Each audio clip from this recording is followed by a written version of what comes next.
Before I start, I'd like to say a few words for the audience about Pomona College because you may not be familiar with it. Pomona College is located in California near Los Angeles, and it's been in place there for 130 years. It was established in 1887. And it offers a liberal arts education grounded in excellence to young men and women around the world. Our students normally complete their Bachelor of Arts degrees in 4 years, and they come from all socioeconomic and ethnic backgrounds. We have international students from 35 countries, which make about 10% of our 1,600 undergraduates. So a total of 1,600, about 10% are international. Not surprisingly, about 1/3 of our international students are from mainland China or from Hong Kong. So our educational philosophy at Pomona is that we exist not only to enrich the lives of our students from abroad and from every part of our country, but to empower them to make a difference in the world. That's the key aspect of the Pomona College philosophy.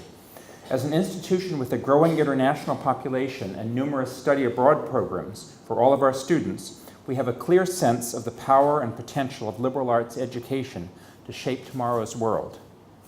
At Pomona, we know what you know, that to meet the needs of employers, we must provide opportunities for this generation to develop a broader set of skills and knowledge, which eventually will lead to creativity in many forms, including entrepreneurship, whether it's starting new companies or social entrepreneurship.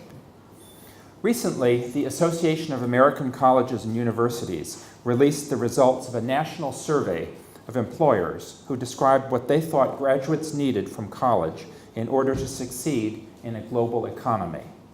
Among the highlights of this study, 93% of these employers said that they felt that a capacity to think critically, communicate clearly, and solve complex problems was more important than the student's major course of study. 90% of them wanted the students whom they hired to demonstrate ethical judgment and integrity, intercultural skills, and the capacity for continued new learning. So these are exactly the qualities that a liberal arts education at a place like Pomona focuses on teaching. Meanwhile, the Wall Street Journal has quoted managers and employers as saying that they want people who are creative, can deal with complexity, and can think for themselves.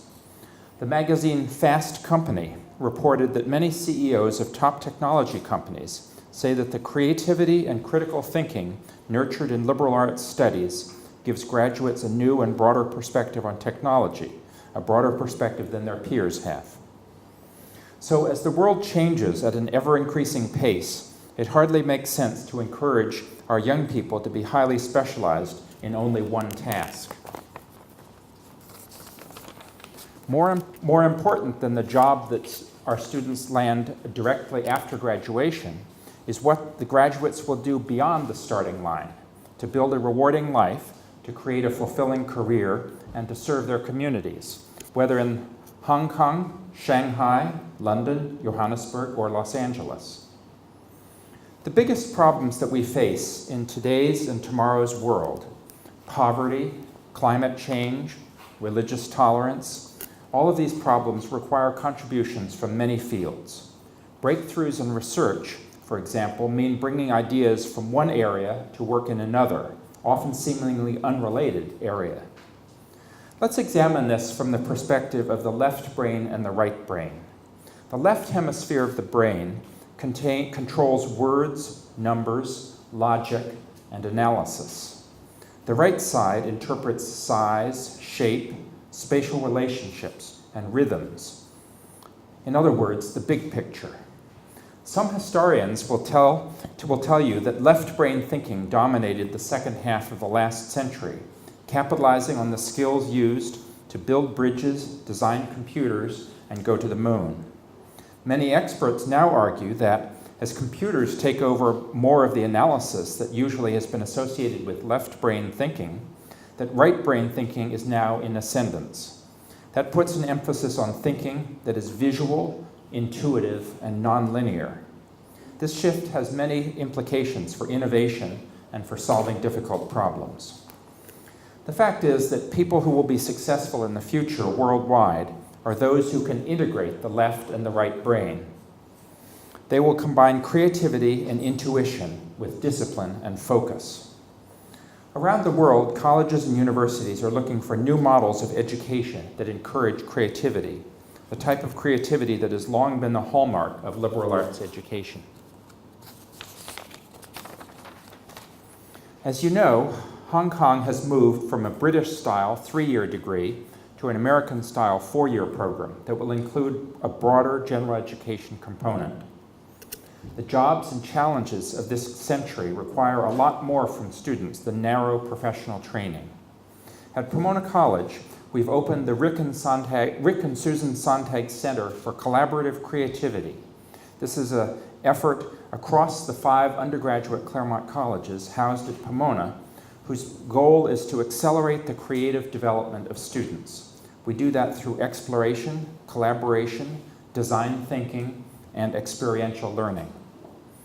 Those who succeed must be able to thrive in a rapidly evolving, competitive global marketplace. They will be able to move forward from one job to another with the skills to meet new challenges, learn new concepts, and respond creatively. Those aha insights that can lead to real breakthroughs rely on the integrative and synthesizing parts of the brain. I am a scientist, a chemist, but I'm also passionate about art, music, literature, and philosophy. I continue to think about the long-discussed cultural divide between the sciences and humanities today. British scientist and novelist C.P. Snow wrote in the 1950s about a lack of knowledge of the principles of science among highly educated people. Unfortunately, not much has changed. Despite the high esteem for modern science today, there's still a woeful lack of understanding of the principles of science among well-educated citizens around the world. This has serious consequences for our ability as a global society to make thoughtful judgments about difficult policy issues involving science and technology, such as climate change. By the same token, narrow teaching around the world aimed at getting students to pass tests has put more focus on science, technology, engineering, and mathematics, or STEM education, and less on the humanities and the ability to write and speak effectively and understand global perspectives. One of the central goals of a liberal arts education is to teach students to bridge these two areas, science and humanities, and to engage with big problems, those that are outside the limits of a single discipline, those that do not have easy answers, often problems that involve science and the humanities to solve them. To bring these problems successfully into classrooms and into the preparation of tomorrow's leaders, we have to move out of our comfort zone. We're also using interdisciplinary programs with a problem-based approach, attempting to break down the walls between specific areas of study. For example, a professor of physics integrates the study of certain artworks in our on-campus museum into the study of light. Let me offer, in closing, a few words on the relationship of a liberal arts education to the scientific concept of order and chaos. Life exists between these two poles.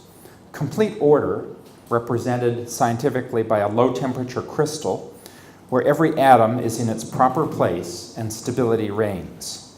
That's also pretty boring. On the other extreme, the chaotic state is represented by a gas at high temperature, with the molecules flying around at great speed. Living systems have enough order to preserve complex structures and enough motion to actually change on a reasonable timescale. Extending this metaphor to education, we stand poised between order and chaos, the simple order of rigid laws and the chaos of random and unfocused ideas. In between lies a sweet spot where the two are balanced and we can work creatively. We can't move forward as isolated individuals.